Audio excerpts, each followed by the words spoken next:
ಹರೇ ರಾಮ. ನನ್ನ ಹೆಸರು ಗೀತಾ. ಗೀತಾಸ್ ಹಾಬಿ ಇದು ನನ್ನ ಚಾನಲ್ ನೇಮು.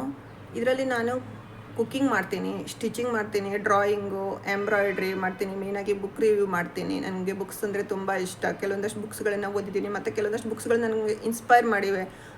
ಅದನ್ನು ನಾನು ನಿಮ್ಮ ಜೊತೆ ಹಂಚ್ಕೋಬೇಕು ಅಂತ ತುಂಬ ಆಸೆ ಪಟ್ಟಿದ್ದೀನಿ. ಹಾಗಾಗಿ ಇದರಲ್ಲಿ ಕೆಲವೊಂದಷ್ಟು ಬುಕ್ಗಳನ್ನು ನಿಮಗೆ ತೋರಿಸ್ಕೊಡ್ತೀನಿ. ಮತ್ತು ಇದು ನನ್ನ ಫಸ್ಟ್ ವೀಡಿಯೋ. ನಾನು ಇವತ್ತು ಕುಕ್ಕಿಂಗ್ ವೀಡಿಯೋನ ಹಾಕ್ತಾಯಿದ್ದೀನಿ. ಇದು ನನ್ನ ಫಸ್ಟ್ ವೀಡಿಯೋ. ನೀವೆಲ್ಲ ಸಪೋರ್ಟ್ ಮಾಡ್ತೀರಾ ಅಂತ ನಾನು ನಂಬ್ಕೊಂಡಿದ್ದೀನಿ. ಧನ್ಯವಾದಗಳು. ನಾನಿಲ್ಲಿ 1.5 ಲೀಟರ್ನಷ್ಟು ಹಾಲನ್ನು ತೆಗೆದುಕೊಂಡಿದ್ದೀನಿ. ಆ ಹಾಲನ್ನು ಒಂದು ಸ್ಟೀಲ್ ಪಾತ್ರೆಗೆ ಹಾಕ್ಕೋತಾ ಇದ್ದೀನಿ. ನೀವು ಯಾವ ಪಾತ್ರೆಗೆ ಬೇಕಾದ್ರೂ ಹಾಕ್ಕೋಬಹುದು.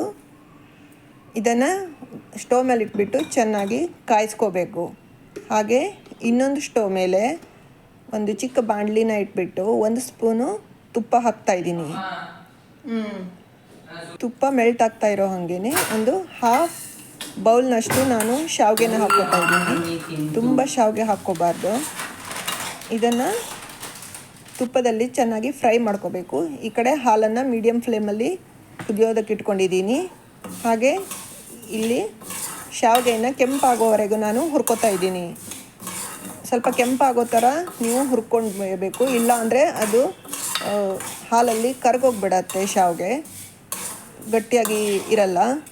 ಹಾಗಾಗಿ ಕೆಂಪಾಗೋವರೆಗೆ ನೀವು ಅದನ್ನು ಹುರ್ಕೊಂಡು ಅದನ್ನು ಒಂದು ಸೈಡ್ಗೆ ಇಟ್ಬಿಡಿ. ಅದು ಕೂಲಾಗಲಿ.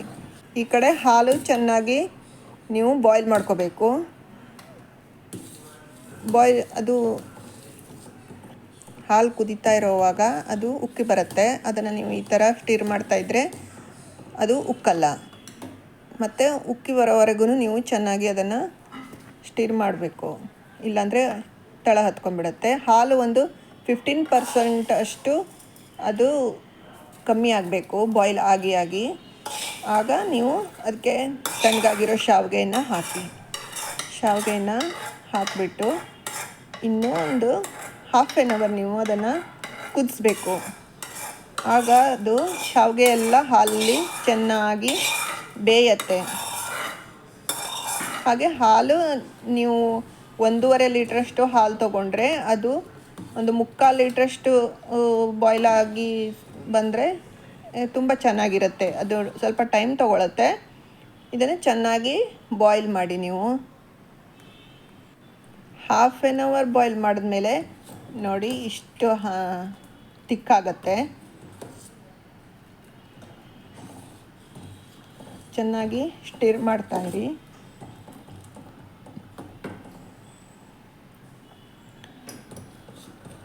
ಚೆನ್ನಾಗಿ ಬಾಯ್ಲ್ ಆಗಿ ತಿಕ್ಕಾಗಿ ಬರ್ತಾಯಿದೆ. ತಿಕ್ಕಾಗಿ ಬಂದಮೇಲೆ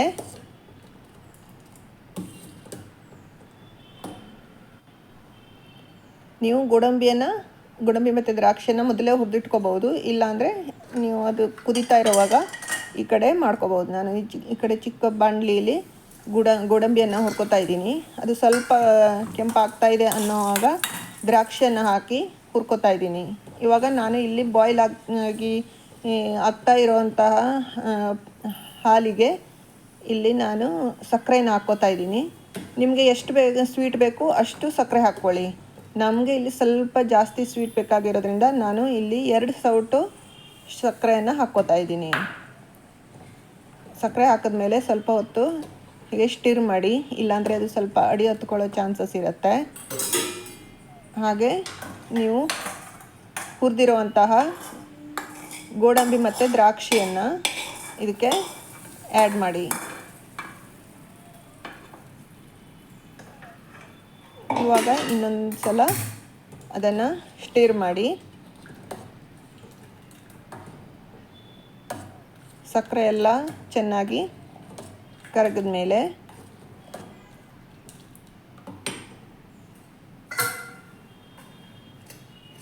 ಒಂದು ಸರ್ವಿಂಗ್ ಬೌಲನ್ನು ತೊಗೊಂಡ್ಬಿಟ್ಟು ಚೆನ್ನಾಗಿ ಮಿಕ್ಸ್ ಮಾಡಿ. ಇನ್ನೊಂದು ಸಲ ಸರ್ವಿಂಗ್ ಬೌಲ್ಗೆ ಹಾಕ್ಕೊಳ್ಳಿ.